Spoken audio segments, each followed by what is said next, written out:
La parole est à Madame Girardin.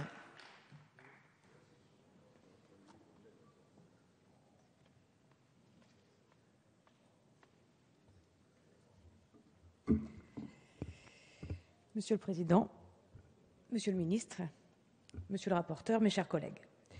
Sur tous les bancs de cet hémicycle, nous poursuivons le même objectif, le respect de la neutralité religieuse. Il n'est nul besoin d'en revenir aux mannes du radicalisme pour l'expliquer, même si je pourrais être tentée de le faire. Nous poursuivons tous cet objectif, car nous sommes républicains et représentants de la nation française, qui s'est bâtie autour de la laïcité et de l'humanisme rationnel. Nous poursuivons tous cet objectif, mais nous divergeons sur les moyens d'y parvenir.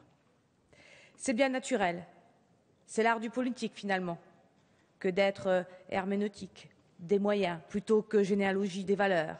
C'est ce qui nous distingue, députés de la majorité et députés de l'opposition. Nous voulons tous une société plus libre, plus égalitaire, plus fraternelle. Nous œuvrons tous pour que nos concitoyens vivent mieux. Nous travaillons tous à une société mieux ordonnée, mais nous ne sommes pas d'accord sur les moyens d'y parvenir. Et en cela, le texte qui nous est soumis aujourd'hui à l'initiative de nos collègues du MP ce matin est très politique. J'ai même la nette impression qu'il n'est que politique. Si vous souhaitiez, par ce débat, mes chers collègues, démontrer qu'il existe un parti intransigeant qui se bat contre un parti opportuniste, vous échouerez, car je ne tomberai pas dans ce piège symétrique, ce qui pourtant ne serait pas si difficile, car les arguments sont en définitive réversibles. Le texte de la proposition de loi vise à prévoir explicitement, dans le Code du travail, l'autorisation de restreindre, de la part des employeurs, les libertés individuelles pour réglementer le port de signes et les pratiques religieuses sur le lieu de travail. L'article 1er tend à poser le principe de telles restrictions par l'ajout d'une phrase problématique à l'article L. 1121-1 du Code du travail et le second insère les mêmes dispositions dans l'article L. 1321-3 du même Code relatif au règlement intérieur des entreprises.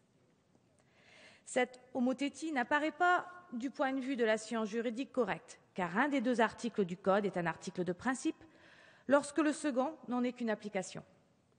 Ainsi, et je rejoins les observations faites par nos collègues Colette Capdevielle en commission des lois, se pose la question de la constitutionnalité de cette proposition de loi. Les dispositions ainsi introduites dans l'article de principe du Code par l'article 1er ne comportent pas de critères précis et le Conseil constitutionnel ne manquerait pas de les censurer, considérant que l'atteinte aux droits et libertés individuelles est disproportionnée par rapport à l'objectif recherché. Notre collègue a évoqué d'autres objections dirimantes touchant l'inconventionnalité du texte, sur lesquelles je ne reviendrai pas. Notre collègue Guy Geoffroy, quant à lui, a tenté d'expliquer l'objet de cette proposition de loi en commission. Il s'agit, selon lui, dit-il, non pas d'étendre artificiellement le champ de la laïcité à la sphère privée, mais d'intégrer à la sphère publique le secteur qui se trouve dans un délicat entre-deux. Pas totalement privé, mais pas véritablement public non plus. On ne saurait être plus clair, n'est-ce pas? Pour ma part, je préfère le terme d'espace intermédiaire utilisé par notre collègue Marie-Françoise Bechtel.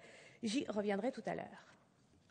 Ces explications, emberlificotées, ne nous renseignent guère. Il s'agirait de sécuriser le dispositif actuel, fruit d'un accord dans l'immense majorité des cas entre employeurs et employés sur les conditions du travail de ces derniers. Traduction, ce texte entend enserrer le juge, amené à trancher les éventuels conflits dans des limites étroites. Qui trop embrasse, mal étreint, chers collègues. Les députés du groupe de RDP préfèrent, quant à eux, se concentrer sur les espaces intermédiaires, tels que je l'ai dit tout à l'heure, identifiés comme posant un problème vis-à-vis de la neutralité religieuse des personnes y travaillant et non pas sur les structures privées en général, ce qui pose des problèmes juridiques que je viens d'évoquer. Les structures privées en charge de la petite enfance sont indiscutablement des espaces intermédiaires où le respect du principe de laïcité doit être assuré. Introduire une obligation de neutralité dans les dispositifs législatifs relatifs à la qualification professionnelle et à l'agrément des personnes habilitées à accueillir des jeunes enfants, afin de respecter son caractère laïque aux structures collectives, crèches, haltes, garderies, jardins d'enfants et à domicile, crèches familiales, assistantes maternelles et assurément de bonne législation.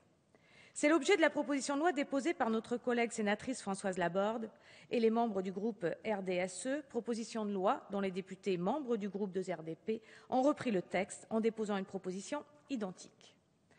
Dans l'arrêt Babilou, comme l'a rappelé notre collègue Marie-Françoise Bechtel en commission, c'est l'interdiction générale et absolue présente dans le règlement intérieur de la crèche qui fondait la décision d'empêcher une jeune femme voilée d'y accueillir des enfants qui a été censurée par la Cour de cassation, et non la décision de licencier la jeune femme. La présente proposition de loi tente assez maladroitement, de mon point de vue, de répondre à la question posée par cette affaire. Car sous couvert d'en empêcher la réitération dans le champ privé d'une manière générale, il présente le risque, dans le meilleur des cas, de ne servir à rien, car elle est mal orientée. Nous pensons en effet qu'au lieu de toucher à l'édifice du Code du travail et aux droits s'appliquant aux travailleurs, qui en relèvent, traditionnellement très protecteurs des salariés en France, il vaut mieux modifier en fonction des secteurs concernés où se pose un problème de neutralité religieuse les textes de loi circonstanciés. Pour le secteur de la petite enfance dont je viens de parler, il s'agit bien entendu du Code de la santé publique et du Code de l'action sociale. Vous l'aurez compris, mes chers collègues, ce texte ne trouve aucune grâce à nos yeux et le groupe de RDP ne votera donc pas ce texte. Je vous remercie. Merci.